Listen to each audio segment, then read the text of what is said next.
guys, welcome back to First Chapter Friday. Our book today is called A Wrinkle in Time by Madeleine L'Engle, if I'm saying that correctly. It did receive the Newbery Award for that year. I'm going to read the back so you can understand what it's about. It is a fantasy, that's the genre. It's a dark and stormy night. Meg Murray, her small brother Charles Wallace, and their mother are in the kitchen for a midnight snack when a most disturbing visitor arrives. "Wild nights are my glory," the unearthly stranger tells them. "I just got caught in a downdraft and blown off course. Let me sit down for a moment and then I'll be on my way." Speaking of ways, by the way, there is such a thing as a tesseract. Meg's father had been experimenting with this fifth dimension of time travel when he mysteriously disappeared. Now the time has come for Meg, her friend Calvin, and Charles Wallace to rescue him. But can they outwit the forces of evil they will encounter on their heart-stopping journey through space? So it's kind of an adventure. The very first chapter is very long, so I'm not going to read the entire chapter. It is called Mrs. Whatsit. It was a dark and stormy night. In her attic bedroom, Margaret Murray, wrapped in an old patchwork quilt, sat on the foot of her bed and watched the trees tossing in the frenzied lashing of the wind. Behind the trees, clouds scudded frantically across the sky. Every few moments, the moon ripped through them, creating a wraith-like shadows that raced along the ground. The house shook. Wrapped in her quilt, Meg shook. She wasn't usually afraid of weather. It's not just the weather, she thought. It's the weather on top of everything else, on top of me, on top of Meg Murray doing everything wrong. School was all wrong. She'd been dropped down to the lowest section in her grade. That morning, one of her teachers had said crossly, "Really, Meg? I don't understand how a child with parents as brilliant as yours are supposed to be, can be such a poor student. If you don't manage to do a little better, you'll have to stay back next year." During lunch, she roughhoused a little to try to make herself feel better, and one of the girls said scornfully, "After all, Meg, we aren't grammar school kids anymore. Why do you always act like such a baby?" And on the way home from school, walking up the road with her arms full of books, one of the boys had said something about her dumb baby brother. At this, she'd thrown the books on the side of the road and tackled him with every ounce of strength she had, and arrived home with her blouse torn and a big bruise under one eye. Sandy and Denny's, her 10-year-old twin brothers, who got home from school an hour earlier than she did, were disgusted. "Let us do the fighting when it's necessary," they told her.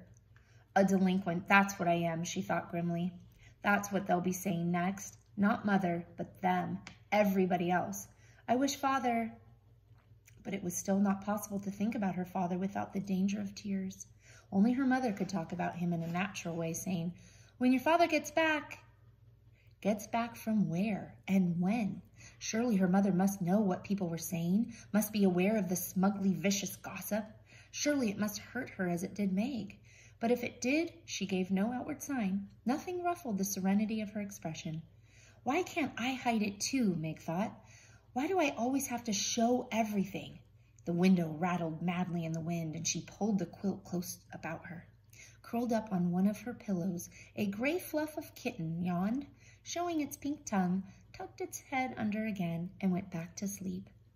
Everybody was asleep. Everybody except Meg. Even Charles Wallace, the dumb baby brother, who had an uncanny way of knowing when she was awake and unhappy, and who would come so many nights tiptoeing up the attic stairs to her, even Charles Wallace was asleep.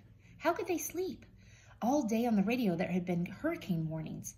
How could they leave her up in the attic in the rickety brass bed, knowing that the roof might be blown right off the house and tossed out into the wild sky night to land who knows where? Her shivering grew uncontrollable. "You asked to have the attic room," she told herself savagely. "Mother let you have it because you're the oldest. It's a privilege, not a punishment." "Not during a hurricane it isn't a privilege," she said, aloud. She tossed the quilt down on the foot of the bed and stood up. The kitten stretched luxuriously and looked up at her with huge, innocent eyes. "Go back to sleep," Meg said. "Just be glad you're a kitten and not a monster like me." She looked at herself in the wardrobe mirror and made a horrible face, bearing a mouthful of teeth covered with braces. Automatically, she pushed her glasses into position, ran her fingers through her mouse brown hair so that it stood wildly on end, and let out a sigh almost as noisy as the wind. The wide wooden floorboards were cold against her feet. Wind blew in the crevices about the window frame, in spite of the protection the storm sash was supposed to offer. She could hear wind howling in the chimneys. From all the way downstairs, she could hear Fortinbras, the big black dog, starting to bark. He must be frightened too. What was he barking at? Fortinbras never barked without reason. Suddenly, she remembered that when she had gone to the post office to pick up the mail, she'd heard about a tramp who was supposed to have stolen 12 sheets from Mrs. Buncombe, the constable's wife. They hadn't caught him, and maybe he was heading for the Murray's house right now, isolated on a back road as it was, and this time maybe he'd be after more than sheets. Meg hadn't paid attention to the talk about the tramp at the time, because the postmistress, with a sugary smile, had asked if she'd heard from her father lately. She left her little room and made her way through the shadows of the main attic, bumping against the ping-pong table. Now I'll have a bruise on my hip on top of everything else, she thought. Next, she walked into her old doll's house, Charles Wallace's rocking horse, the twins' electric trains. Why must everything happen to me? She demanded of a large teddy bear. At the foot of the attic stairs, she stood still and listened. Not a sound from Charles Wallace's room on the right. On the left, in her parents' room, not a rustle from her mother, sleeping alone in the great double bed. She tiptoed down the hall and into the twins' room, pushing again at her glasses as though they could help her see better in the dark. Denny's was snoring. Sandy murmured something about baseball and subsided. The twins didn't have any problems. They weren't great students, but they weren't bad ones either. They were perfectly content with a succession of B's and an occasional A or C. They were strong and fast runners and good at games, and when cracks were made about anybody in the Murray family, they weren't made about Sandy and Denny's. She left the twins' room and went downstairs, and avoiding the creaking 7th step. Fortinbras had stopped barking. It wasn't the tramp this time, then. Fort would go on barking if anybody was around. But suppose the tramp does come. So she keeps saying the tramp, which is like a thief. Suppose he has a knife. Nobody lives near enough to hear if we screamed and screamed and screamed. Nobody dare care anyway. I'll make myself some cocoa, she decided. That'll cheer me up, and if the roof blows off, at least I won't go off with it. In the kitchen, a light was already on, and Charles Wallace was sitting at the table drinking milk and eating bread and jam. He looked very small and vulnerable, sitting there alone in the big, old-fashioned kitchen, a blond little boy in a faded blue Dr. Benton's, his feet swinging a good 6 inches above the floor. "Hi," he said cheerfully. "I've been waiting for you."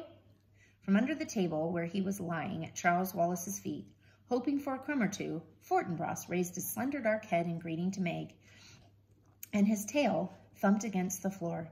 Fortinbras had arrived on their doorstep, a half-grown puppy, scrawny and abandoned, one winter night. He was, Meg's father had decided, part Llewellyn setter? Don't know what that is, sorry. And part greyhound, and he had a slender, dark beauty that was all his own.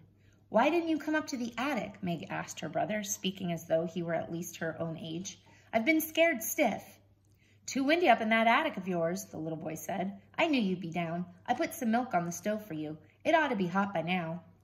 How did Charles Wallace always know about her? How could he always tell? He never knew or seemed to care what Denny's or Sandy were thinking.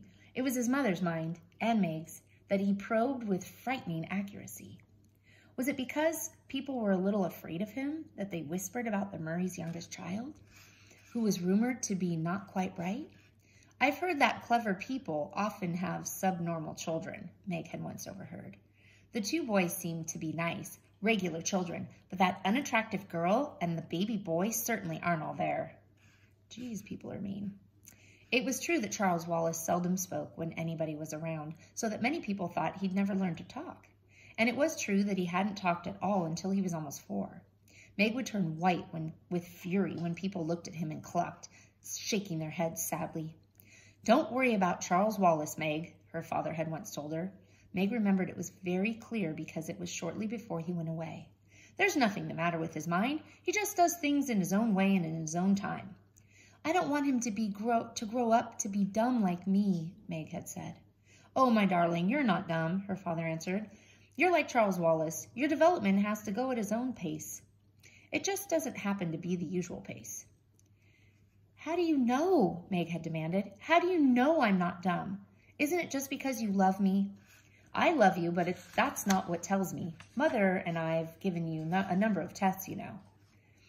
Yes, that was true. Meg had realized that some of the games her parents played with her were tests of some kind, and that there had been more for her and Charles Wallace than for the twins. IQ tests, you mean? Yes, some of them. Is my IQ okay? More than okay. What is it? That I'm not going to tell you, but it assures me that both you and Charles Wallace will be able to do pretty much whatever you like when you grow up to be yourselves. You just wait till Charles Wallace starts to talk. You'll see. How right he had been about that, though he himself had left before Charles Wallace began to speak, suddenly with none of the usual baby preliminaries, using entire sentences. How proud he would have been. You better check the milk, Charles Wallace said to Meg, now his dictation clear and clearer than that of most 5-year-olds. You know, you don't like it when it gets its skin on top. So a 5-year-old put milk on the stove? Okay, that doesn't seem right. You put in more than twice enough milk, Meg peered into the saucepan. Charles Wallace nodded serenely. I thought Mother might like some. I might like what? A voice said, and there was their mother standing in the doorway. Cocoa, Charles Wallace said. Would you like a liverwurst and cream cheese sandwich? I'll be happy to make you one. That would be lovely, Mrs. Murray said, but I can make it myself if you're busy. So we're going to stop there. Again, the story is called A Wrinkle in Time. We read part of the first chapter, not the whole thing, and I hope you enjoyed it. See you next time.